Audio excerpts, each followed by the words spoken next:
Good morning, traders, and welcome to this live intraday strategy webinar on SB Trade Desk. Today is Thursday, July 13th. Good morning to everyone here. Dee, Graham, Mark, Pete, Pooja, Sarub. Great to see you guys here this morning. So, last webinar of the week. The major event risk for the remainder of the week. Obviously, you get day 2 of Humphrey Hawkins today before the Senate. So we kind of got the gist of what she was saying in bulk yesterday, unless there's any really outlier commentary. Don't think that's even a major player, but that does start at 9:30 today after the close of the webinar. So keep your ears peeled for commentary from Yellen. But really, it's tomorrow. You head into the CPI print, and you head into the retail sales data.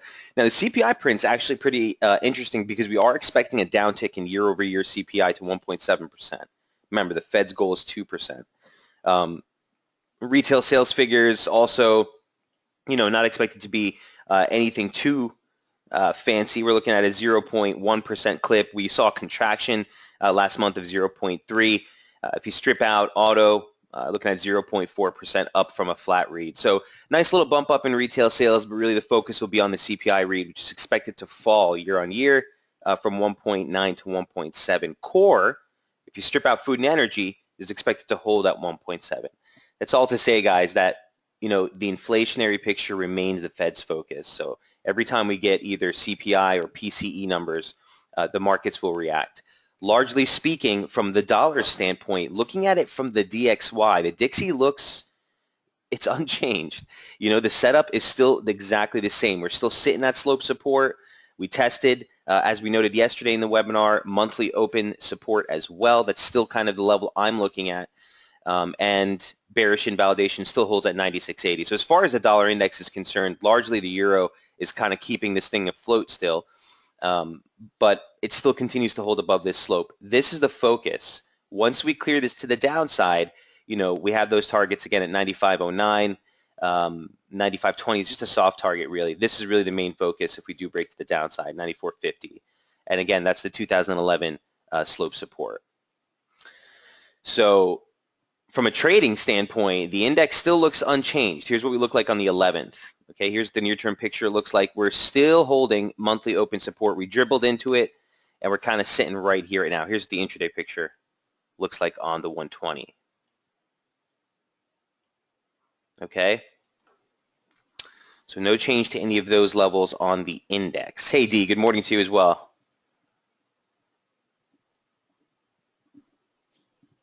The only change on the levels here, guys, is the retracement. So obviously, as a new low is registered in price, we got to adjust our retracement. That brings the 618 still in line with that parallel, around 96, 96.11. Questions on the dollar index?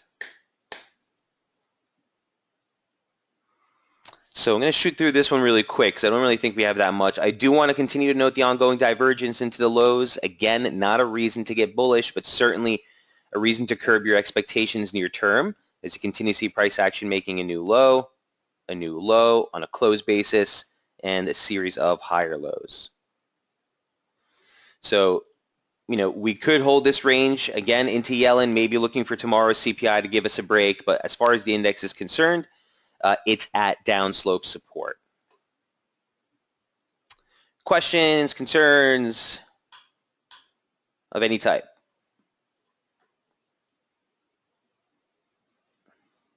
And there's a daily chart.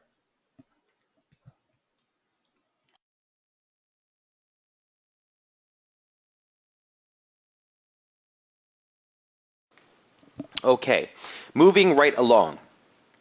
First of all, for the list for today, I didn't actually read that out earlier, so you guys know what's coming up. Euro, yen, sterling, gold, and Bitcoin, interestingly enough, from yesterday. We'll jump into Aussie, Kiwi, and dollar yen. And then I'll open it up to questions. So if you didn't hear anything there that you want to cover, as always, feel free to throw on the message board. Next up is Euro yen from yesterday. Here's what it looks like, or here's what it looked like to open up the session. So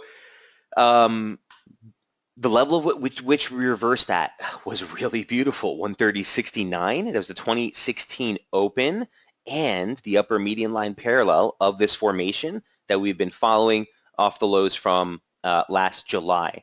So some nice symmetry there even in time. You can see that the slope offered really nice pivots, the median line really good support, and the upper parallel converged right on that level heading to the start of the week at 130.69. So yesterday, it wasn't an outside day reversal, but it was certainly a reversal day off resistance. That took out, the weekly open on that move, and basically on the way down, we're still looking for a little bit more of a corrective drop towards that parallel before you'd start to make any major assumptions. But certainly the risk was there.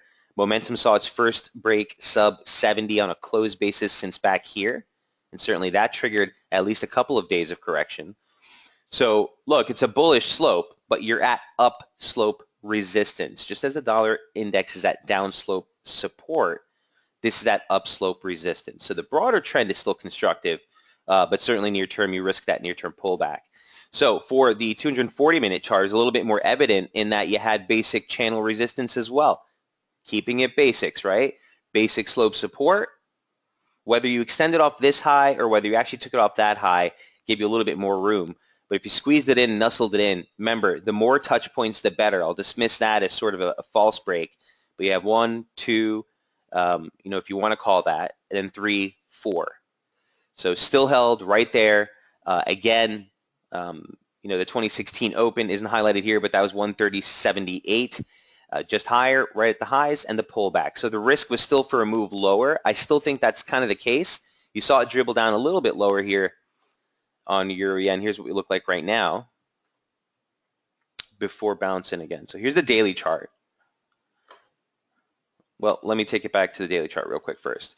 So the monthly open for July comes in right here. That is open 127.96. And that coincides on that sliding parallel. Again, the 50 line, which is really nice resistance, decent resistance, break, saw acceleration. That coincides down here. So even if we get a rebound now, I still think you look for a drop into this region. And again, this is what would mark a larger correction. I'd be looking for exhaustion here. I'd be looking for possible long entries here. But the immediate risk, in my humble opinion, still remains for at least another low here in Euro Yen. So if you look at it from an intraday standpoint, and again, that mark that we always look for in momentum, with the oscillator actually getting a daily close below 70 yesterday. And that's something you want to pay attention to as well. Intraday chart looks like this. This is the 120. Let me take a quick zoom out on this and get a better view. Okay, there's that region of support, basically into 128, those lows that we made on the swing last week, basic channel support, and that sliding parallel we were looking at the daily chart all coincide right there into the US Open. So do we get the last drop into that pocket before we move higher? Looking for some possible exhaustion down here. The only thing that would put me back on the constructive side or comfortable being long would still have to be a pop through that 130.69 level. That 2016 Open's pretty big. Once we clear that, you have clear-cut targets on the upside. Okay, 764 retracement would be the first target. That's 133.53.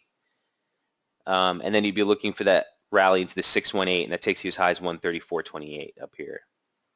And remember, an upslope break to the top side is typically the sharpest part of the move. So if that does materialize, it's going to be hard to get entries on this, which is why I kind of want to be holding a long position. But as it stands right now, the immediate risk heading to the close of the week is still going to be for another low here in Euro Yen. Questions?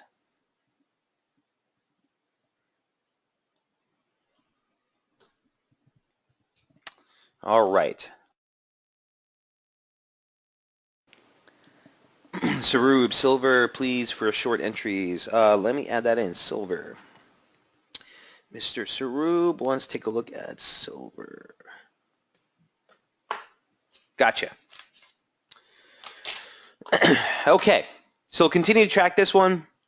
A little bit bigger of an ATR and a little bit bigger of a trade swinger, guys. So if you are newer to the intraday strategies, or you kind of got it just getting your feet wet, maybe something you want to kind of sideline and just watch for now. For those of you who've been trading a little bit more aggressively, again, this is the one that gives you a lot of juice in it. So keep your eyes on whether we get a new low here, a new dip into that channel support. If we do compromise channel support, I'll be neutral in this region. If it kind of holds into tomorrow and we don't really give a decent break of this, I'll be neutral. But this is the break we need to see to materialize to kind of validate a larger correction euro-yen. Now, obviously, we're holding long euro-dollar position on the swing trade side of things. And while I do think the broader picture remains constructive for euro-yen, yen strength kind of came out of nowhere, right? Although dollar-yen was right at resistance, it was a beautiful trade.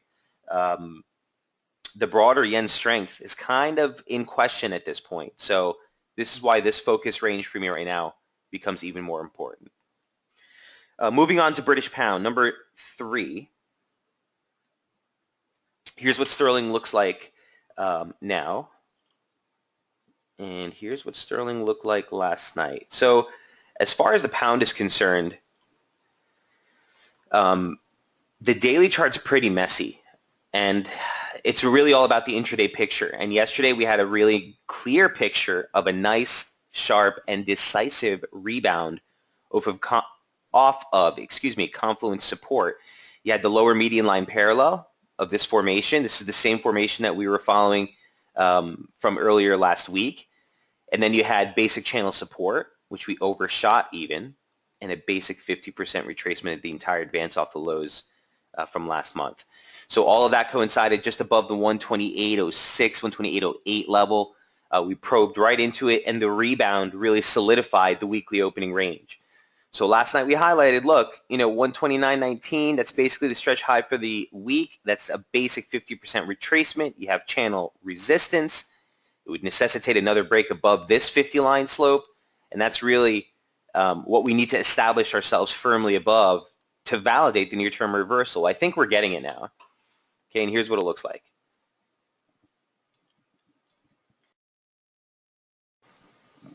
So the 240-minute chart here, again, just showing that really decisive rebound off it yesterday. Here's your weekly opening range highs. Here's channel resistance. And here's the push through. I'm going to push it into the 128 here to get a closer shot.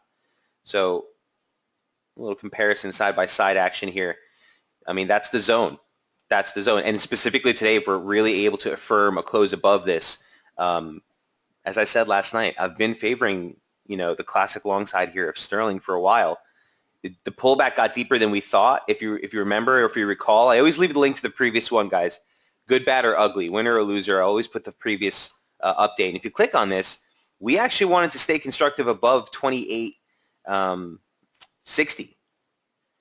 Okay, we dipped into the 128 handle. So we actually, this was kind of our last ditch effort. We want to stay constructive there. It dipped into the next sort of support zone and quickly recovered. So I'm willing to re-amend it and still stay constructive and, still well above 128.60. It's still the same level. Initial support for re-entry, guys, looked right there in that same pocket we broke as resistance. So essentially 129.10 into 129.20, which we just rebounded off of. On the top side stretch here, the next upside resistance, 29.70, 29.80, basically looking at those stretch highs, the median line, and on a longer term approach, okay, this median line here that you're looking at. Support, support, support, resistance, resistance, break, support, break. That same median line converges on that zone. So it's actually pretty clean.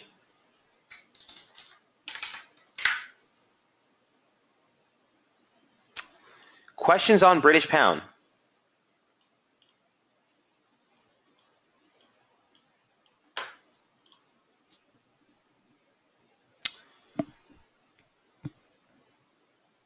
All right.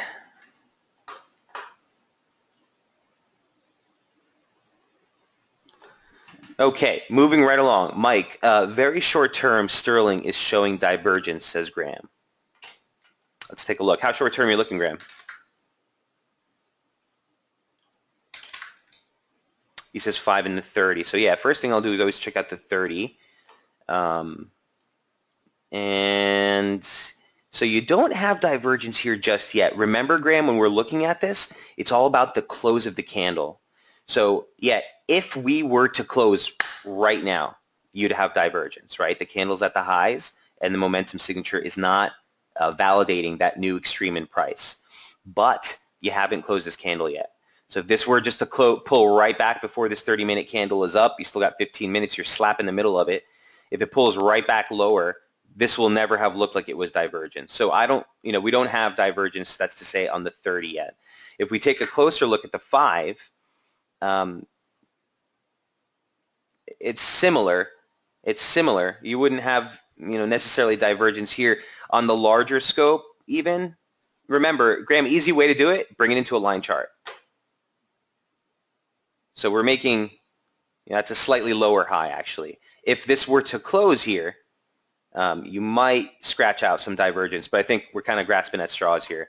So it's not just there yet. And remember, if you're going to try to play the fade move, guys, the best time to do that is actually like heading into the open. Let the market stretch into some direction, then fade it.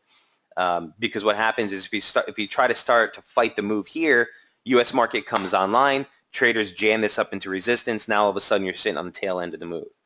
So remember the timing aspect, but even such, Graham, I would be interested in buying a pullback. I've been trying to get long sterling for a while. I've just been looking for confidence in the reversal. This was really it. It happened here in the wee morning hours in the United States. Again, lost opportunity, but I still like the upside here. Makes sense? He says, oops, okay, no problem. Yes, looking for a pullback, right on. And we could play the pullback, 100%. If you're nimble enough and certainly a near-term approach, you could play the pullback, but A, stay super nimble as far as your trade size on that, and B, you really want to cherry pick and make sure you're getting that exhaustion stretch, even if you're going to try to fade a near-term move. So hope that offers some clarity, sir. Moving right along, sterling was number 3. Number 4, I do want to give an update on gold, although it hasn't been all that awe-inspiring. We did catch the low, so whatever. Here's what the gold trade looks like. We highlighted the start of the week talking about 1204, 1209. We got the bounce off 1204, 1209. It fizzled out right before a basic 236. 1226 and 1229 was really the zone of interest that we were talking about to start the week, and we turned right ahead of it. So here's what the update looked like last night, by the way. We'll come back to Aussie in just a moment. Here we go.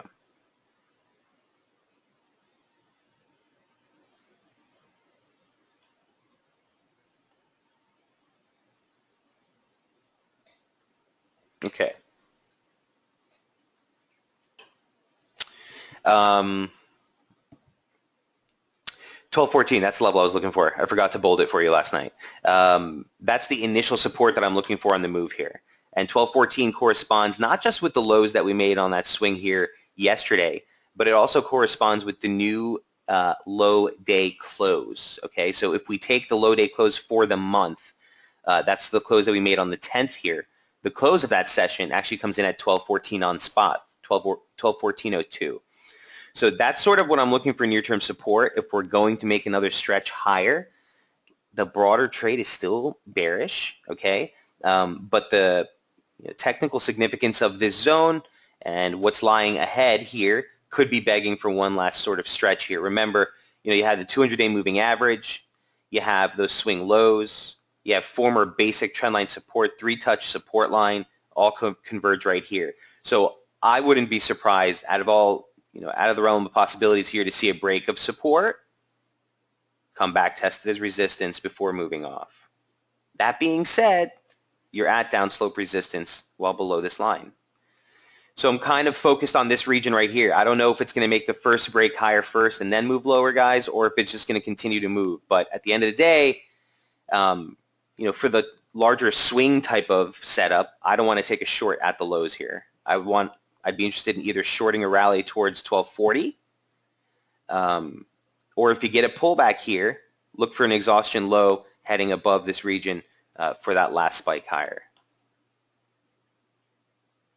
Remember, seasonalities are still pretty heavy for the dollar, and that would give us a little bit more concern or a little bit more inclination to see a more assertive recovery here in gold before it turns lower again. So it would play well, rather, with our other biases.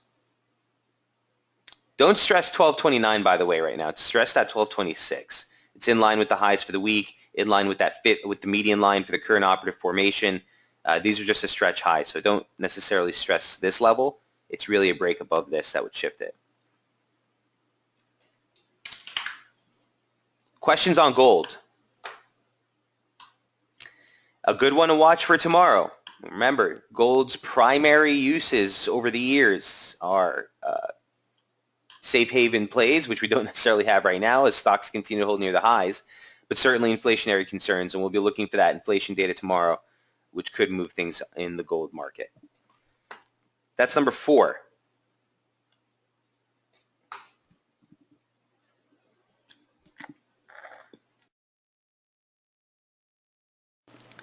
Excuse me, sorry about that. Okay, so moving right along, let's jump into, I just want to review this Bitcoin setup. You know, I guess, like I said, if it's seashells, I don't really care. If the setup is there, I'm going to point it out. So for those of you who are able to trade this, you know, it's coming, or it came into a huge level earlier this week. That level was defined by 2258, 2264 region, a basic 786 retracement of this advance, and it's the 618 extension of the decline off of the record all-time high that we made in June, okay, near 29, what was that, 2980. So, you know, the Sunday break saw a huge break of a support zone. That support zone was right here. Basic trendline support, 3-touch line, gives us confidence in it. And again, it was actually the July open, converged right on that. So certainly the break below that shifts the focus lower, and your first downtrend support comes into play. Like I said, those overlaps of Fibonacci considerations keeps the focus lower below this region. Okay, the July open is again 2465, but just higher is that confluence region of slope resistance and former trend line support right here. So the immediate threat, like I noted yesterday, could be for another push higher below that region. You still want to stay weighted to the downside. Ultimately, you'd look for this correction to sort of wrap up with a break above this formation. But as long as we stay, you know, below this for now, the immediate risk is for, or the broader risk rather, is for a move lower. On the intraday chart, here's what it looks like.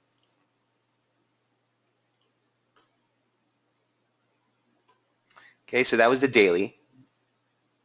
Intraday looked like this. And again, really clear cut. So I guess, Graham, this is a perfect example of, you know, a little bit more of a true divergence move here. You see price action, again, on a closed basis. Don't look at the wicks.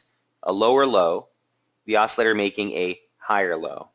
Now again, this is a weak signal because both of the reference points are below 30. So I wouldn't necessarily highlight that as an ideal divergence signal, but it's there nonetheless. Zooming into the 120, it's a little bit more apparent. Price action again making a lower low, the oscillator making a higher low. One of those reference points above 30, the other one below. That's a little bit of a stronger of a signal. And in fact, on a trade like that, you know, your trigger for the actual entry would have been this. That's sort of your ideal trigger for a scalp trade, guys. When the momentum divergence comes into a multi-touch trigger like this, right? You have 1 point, 2 points, 3 points, really gives us validation of just watching that gradient, divergence into that. Then you see the break, you got an interesting stop, or excuse me, you got to stop against the lows, and you're interested in looking for a rally towards that median line. So again, you know, largely speaking, I think you can drift higher still towards 2465, 2455. Even 2522, again, that monthly open, swing lows, but I would be looking for an exhaustion entry on the short side at one of these two reference points. All right, again, testing downtrend support, keeping the broader picture in view of always where you are in trend, right? Trendline support broke. Could just be a test of former support as resistance, which is why I leave room for a possible rally up into that 25-22 barrier. Ultimately, you know, you're looking for this continued bearish position while below 2667, 2631. That's really, you know, break of this would put resumption of the broader uptrend straight up. You'd be looking for a run to a new high if you clear that zone. Any questions on Bitcoin? Anyone trading Bitcoin? Really getting popular. We'll be covering more of these cryptocurrencies too over the next few months, I suppose, to get a little bit more popularity there. All right, that's number 5. Number 6, let's jump back into the majors here, is Aussie dollar. Just absolutely ripped face overnight. And I would be cautious because we're coming into a big zone that we've been highlighting for a while, and that's the 2016 high day close. Just above that is an 88.6 retracement, but this entire zone has been pretty critical. We wanted to stay constructive, and it worked pretty well, but this was the zone to breach, and here's already the next target. So I'm a little hesitant to do anything further from here on the long side if you're not already long. If you are long, this is an area of which, again, you would start to look, in my humble opinion, just to shave a little bit off if you're a near-term person or a near-term guy like me. And your next upside target would actually be the November high at 77.78.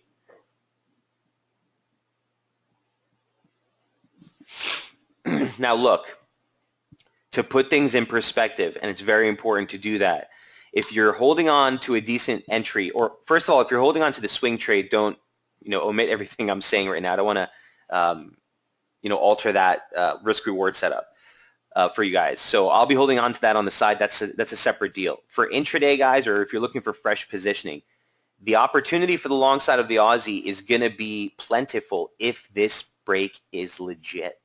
Okay, I'll bring your attention to the 2016 high. Trendline resistance tagged perfectly, okay, late last month. It looks like today we're breaking. The close matters. We have to watch the close. B, if this broader consolidation pattern is indeed breaking, well, there's tons of room to the upside in that case, right? The broader sort of extension on just 2 equal legs up would take you all the way up into 81.50. So implications are pretty big, okay, if this break is legit.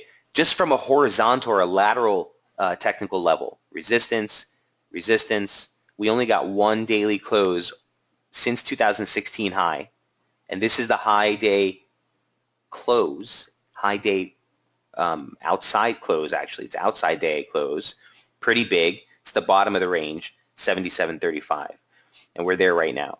So even from a horizontal level, if we bring this into a close, there was, maybe a day we tried to push through back in November of last year. Huge. So that's my only concern with the long side of any new exposure in Aussie from here. It's important, again, to keep in mind where we are at the end of the day.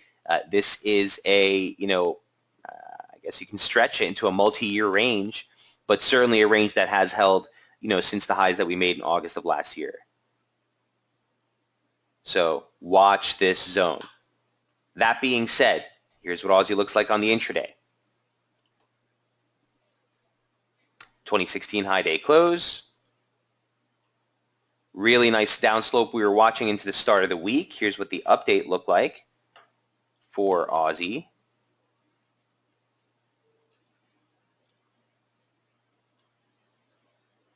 Oops, I think that was it. Yep.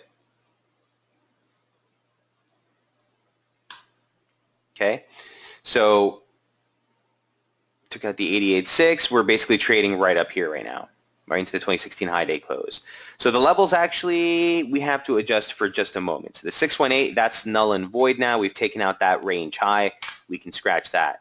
Channel, while it helped, don't need that anymore. We'll go ahead and remove that. Channel resistance, that was a nice break. We even talked about the entry on this on the pullback in the webinar on Tuesday, if you guys recall. It was kind of the best shot that we had of getting back into this week with a stop against the lows. So we can go ahead and drop that.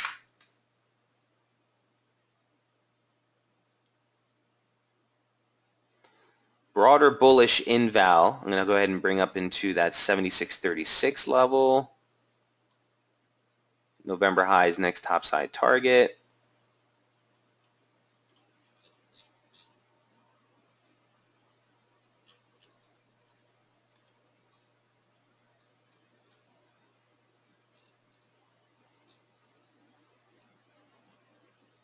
Okay, I'm going to go ahead and remove this 88.6 too that at this point, the 177 handle.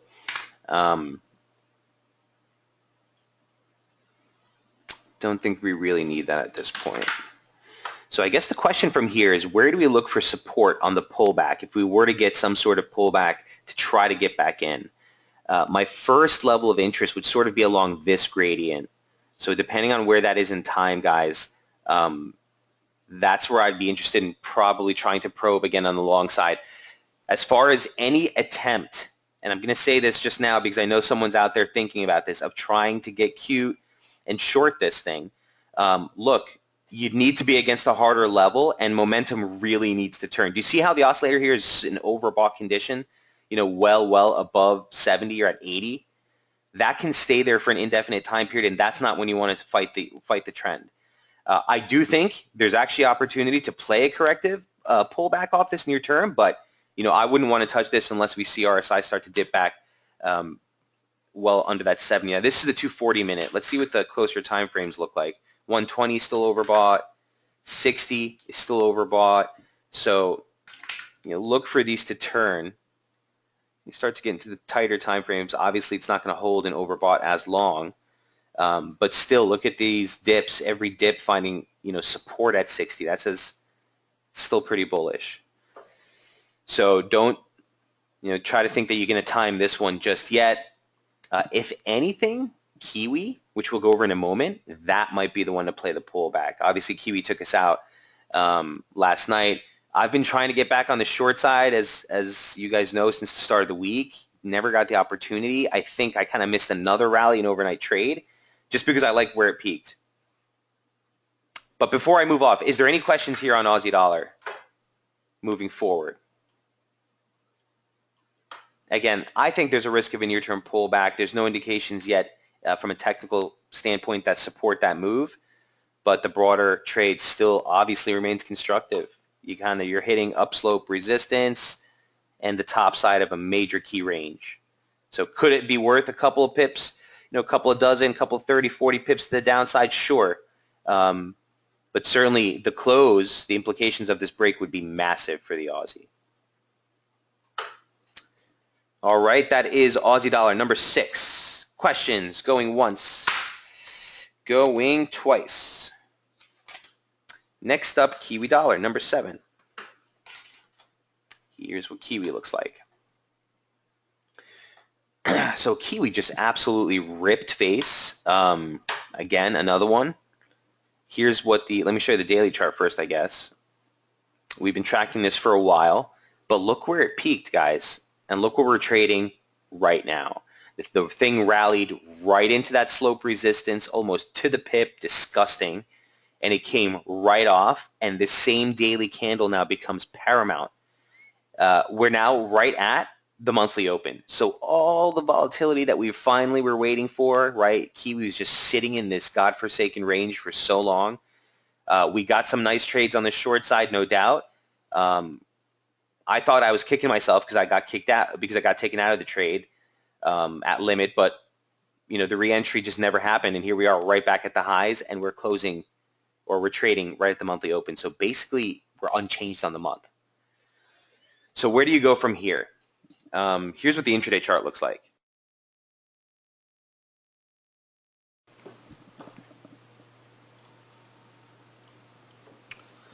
So I wanted to update this live with us, kind of right on the wire with you guys. So this is the slope we were working with, and we wanted to stay bearish sub 72.80, 72.90. That was the weekly opening range high. It was a basic 618 retracement of the entire decline from the late June high. And you had slope resistance, all of which converged right there. So, you know, we were playing the shorts, great. Obviously out way too early. I think 72.30 was the last exit. And we came right into the support, rebounded. I was looking for entry here. We even talked about it in the webinar. It actually panned out pretty well, guys. The pullback came just within pips of the target, which would have been 72.44. You know, I didn't get a chance to get in, and here's the break. And this is what invalidates that bias. Okay, so once it cleared 72.90, we're out. You know, we're not even interested in short entries at that point. It just so happens that it took out all these levels, and where we capped is the same slope. Okay, again, the daily chart really exemplifies it a little clearer. That's the same gradient of this pitchfork we've been following, which was resistance, resistance, break. We turned ahead of it. And again, the upper parallel, if you extended off that high, basically caught these. So I feel like I'll be fighting it, but I'm still in the mindset of I don't want to take a long position in Kiwi here. Still think it could turn over. Now, interestingly enough, one of the things that we can watch as a tell on this is Aussie Kiwi, and that's making an interesting turn. And where that bottomed also kind of still has me looking for possible further Kiwi weakness. Intraday chart, we're going to go ahead and kill that. It's way too early, but this retracement is not needed anymore. That retracement's null and void. A new high has been registered. This is the objective weekly opening range high. It's going to still keep that in view. Whoops. And we don't need these slope lines anymore. Okay, so one thing, when we're trying to reassess what the new slope is, if this is going to be a material high, the way I'll assess that is if we come into the US Open and we make another run, try to clear 73.40 on the upside and fails again, at that point, just as a reference, that's when I start to tack on these pitchforks, just to see if there's anything that coincides. So if I do that now, let's see, the lower parallel kind of comes in line with the former weekly opening range highs and the weekly open. All of that converges right here. So kind of give us, this region as a region to look, oh, okay, maybe this was just one last exhaustion, blow off high, really clear out some of those weak hands before we actually start to move. I don't have any way of validating that this is a high, though, or that this is an important level. What I need for that to happen is for it to close, ideally Europe closes, but at least for the US Open, that a failure run into this region would kind of be capped again below 72.40. Also in that scenario, you tack on a quick retracement of the weekly range and see if we get any major confluences. If we do that, you'll see that the 50 comes right in line with that same level, the weekly opening range highs, and the 618 comes in line with that same swing lows that we were looking for near 72.60, 72.65. So key butter zone here. I'll be looking for a pivot to really validate if this is going to be a false break or not. At the end of the day, if it continues higher, guys, this is, like I said, a pretty big deal. There's room all the way up into the 74.80s if we really clear this slope to the upside. But it has to be on a closed basis. Any questions on Kiwi dollar? That is number 7. Moving right along is Aussie Ki. So the cross of the two should be the tell. And this is also a trade that we've been following. Here's what the Aussie Kiwi looked like earlier in the week. Where art thou, Aussie Kiwi? Yeah, here we go. And we were just highlighting initial resistance along this trend line. A little bit more of a key resistance up along 106.16. Support, immediate support, 105.35, but we wanted to stay constructive basically while above former trend line resistance or former channel resistance. So it came back and slammed and came right back into that to check it as support, and it held. So I'm still inclined to think that the breakout is legit. Don't mind the daily chart. I guess I'll show you this first. But again, we went over this earlier in the week. I don't want to beat the dead horse. The same slope. That came in there as well. Former channel resistance or former slope resistance gave us sort of this being our near-term bullish inval level. Here's what the intraday chart looked like. Look where we just bottomed. It's pretty ugly. I mean, pretty clean, nasty clean, right?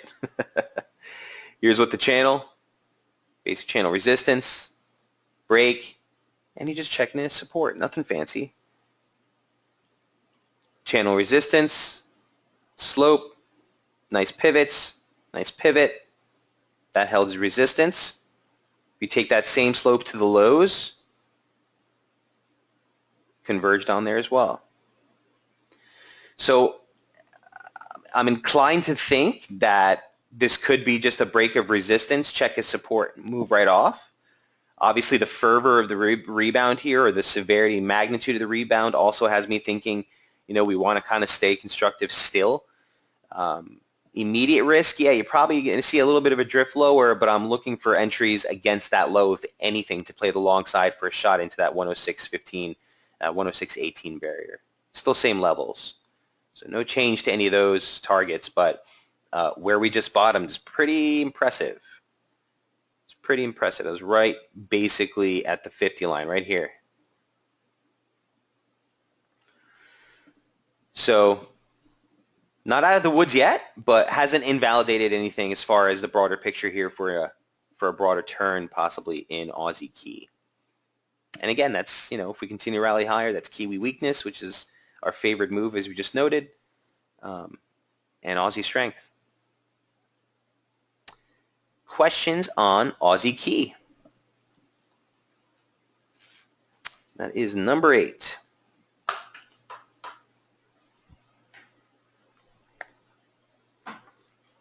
Okay. Last but not least on my list is dollar yen, and here's what dollar yen looks like. So I'm debating whether we look for this last dip into that swing low. You have that lower parallel that would take you basically like just below 12, or just below 113, 112.74, 112.75. I don't want to be a stickler and kind of get too crazy on this, but you're getting divergence. I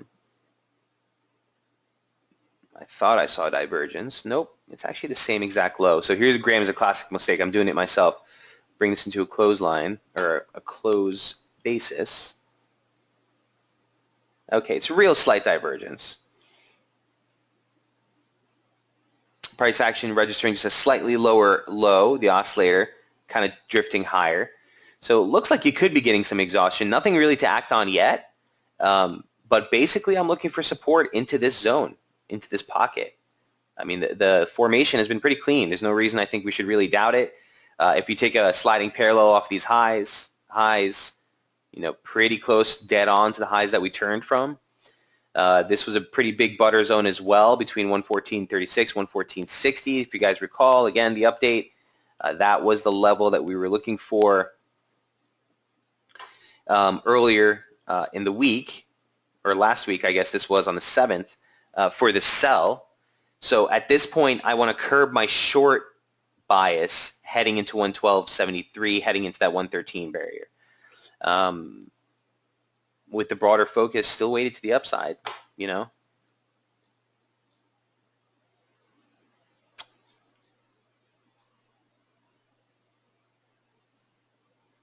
If we were to break this level, I feel like you'd see a snapback real quick into this zone. You have the 200-day moving average, you have the 100-day moving average, former swing highs, all coincide right here. You have the monthly open just ahead of that. So you have sort of a big risk if you do start to sink sub 112.73 in my humble opinion. So on this downside, see if we can get another divergent point. Maybe if we make another low here, but the oscillator holds again, that might be a decent entry. Either way, move lower would basically have us at upslope support and a decent area of which you'd start to expect a little bit more of a relief rally. Questions on dollar yen?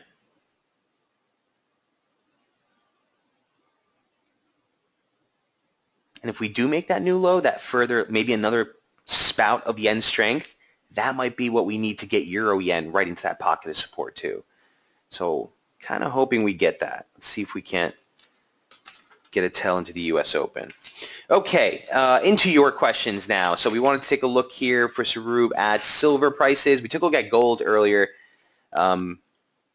looking like this. Silver looks like this.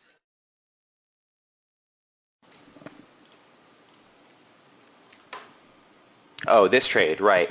Still don't like it. I still don't like it, Sarub, because of that tail end whip that we made last week. I talked to you about this earlier. So I'd have to say there's not really much of a change. You know, my problem with you trying to short this right now is just if the dollar continues to trade heavy. Well, let me take a step back. You know, if you're looking at the daily chart, are you looking to just do this really near term, Sarub, or are you looking for a longer term position? So from a swing type of thing, this is basically resistance. You're at the median line. You're at the median line. A decent pivot in price.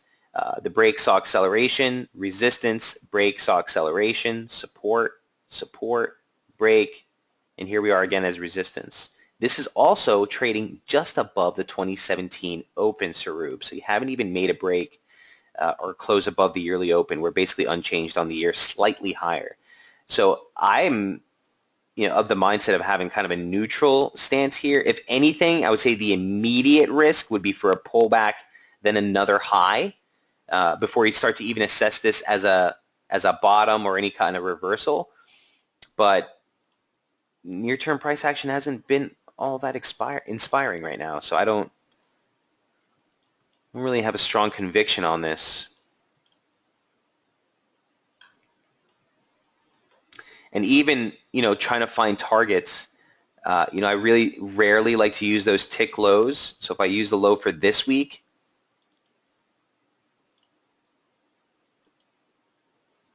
okay, let's just clean this up maybe a little.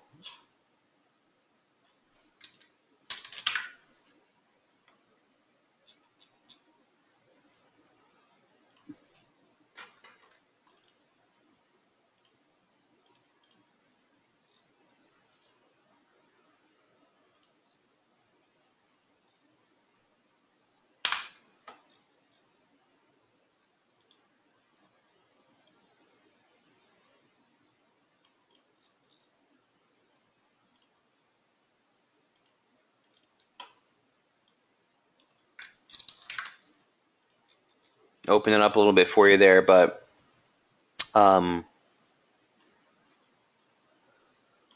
so you're saving your your area of focus, I guess I should say, for resistance. If you're of the mindset that this thing is still bearish, Sarub would still be up here, man.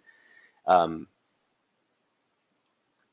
don't necessarily have anything here that would really kind of scream out to me, hey, this is a good area to get bearish.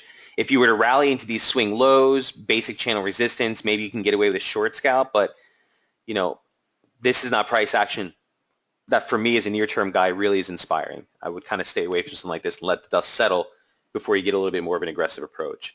Again, a gunshot to my head, if you put a gun to my head and tell me what to do, I'd say, hey, wait for a little bit of a pullback. It'll probably stretch into channel resistance. Look for a reaction there, possible continuation. But, the broader picture for silver from here is pretty tough. Not the cleanest. All right, Sarub, hope that helps for what it's worth. Again, I wish I had a little bit more clarity on this one for you, but that's what I'm looking at from these levels. Steve wants to look at euro pound, and certainly that was a trade that we talked about earlier in the week as well. Nice reversal, right, Steve? Have you gotten a chance to get in this? So we talked about 89.44. Not really recalling which day it was. I think it was either Monday or Tuesday. But you had a really nice resistance confluence, and that's pretty well defined here on the daily chart. The 764 retracement of the entire decline from here, again, notwithstanding that kind of emotional test high that we made back in October of last year, but here's here's the 764 retracement. It converged dead on with basic median line. This was a long-standing multi-year formation, right? This is from the 2015 lows, guys.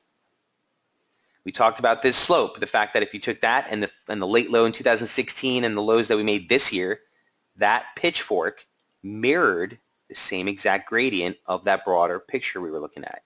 So now we have even further conviction to get in, or to further conviction rather on the slope. So nice convergence region of resistance. Again, looking for a little bit of a kickback. Momentum was holding. This is a perfect example, I guess, Graham, of, again, divergence, price action making higher highs, a series of higher highs on a closed basis, the oscillator unable to make new highs, And again, even this trigger, while the break didn't really offer anything and you even pushed into a new high, continued to stay below it.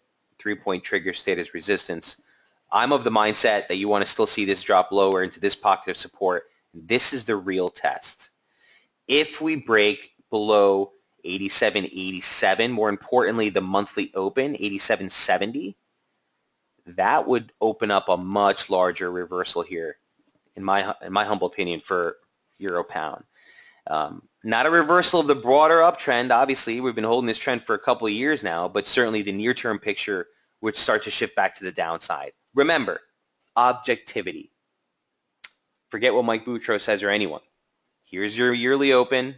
Here's your yearly opening range high. Yearly opening range high is tested. Yearly opening range high is tested again. We break through. We've only made one daily close above it before making it a reversal day close. So if we were to sink back below this support structure, back below the monthly open, that would shift the focus lower. Euro weakness, pound strength. Okay, so that's sort of the focus. Before we make any of those assertions right now, we have to watch and see if this thing holds support into that 87.80, 87.90 barrier, just lower. Here's what the intraday chart looks like. So Steve, again, keeping it objective. Here's your weekly open. You stretch into a weekly opening range high on, I guess this was yesterday. Weekly opening range low was at support, a pivot that we've been watching. And if this slope that we added yesterday is legit, it puts the emphasis now on a break of this region. It's the 50 line, basic 236 retracement of the entire advance. Go ahead and swap out that 618. Clean this up.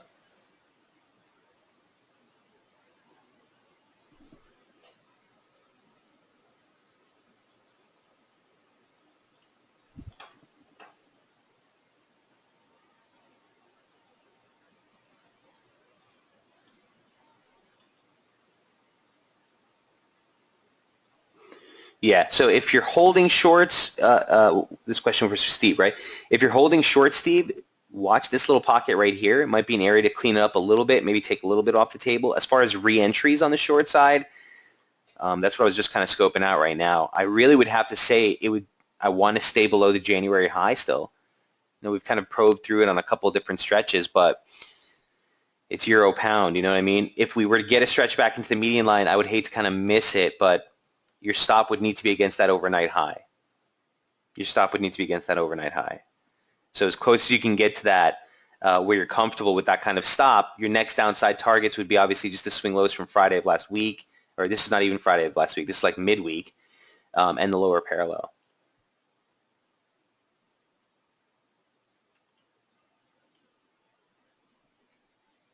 And remember, that all coincides right here.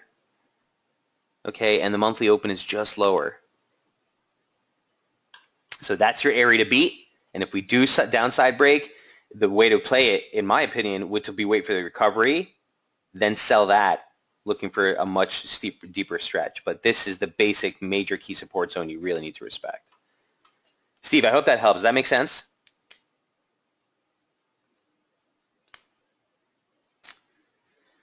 All right, we will go ahead and wrap things up there. Guys, if there are any other last-minute questions or trade setups, feel free to throw them on the message board. Obviously, today's the last session for the week. We will be back on board next week, normal times. So I wanted to give you a quick highlight. Again, we've been watching this equity rally. We've been following this slope in the S&P. We're testing a breakout of that at this point. This is the slope we've been following on the daily charts. If you guys recall, for the S&P 500, it's been textbook. Okay, and I just want to note that that key support zone that we highlighted late last month, that pivot, basic slope, has held. Okay, it's held. So this, from a technical standpoint, did constitute a break of the monthly opening range high. Now you're not getting that rally and push through, and it's kind of fizzling out pretty quick, so we'll want to see that start to gather pace if it's going to be a resumption trade. But certainly, where we rebounded off of, all that good stuff is pretty clean still. So keep your eyes on that. Steve says, thank you. I am not in a short, but looking to see about getting in on a pullback. Yeah, I agree with you. I kind of agree with you. I feel like that was a great opportunity for us earlier in the week, but the market will always provide another opportunity, Steve. And again, if this is going to be a break of that key support in euro pound, I do think there's a lot of room still. So we're not out yet, right?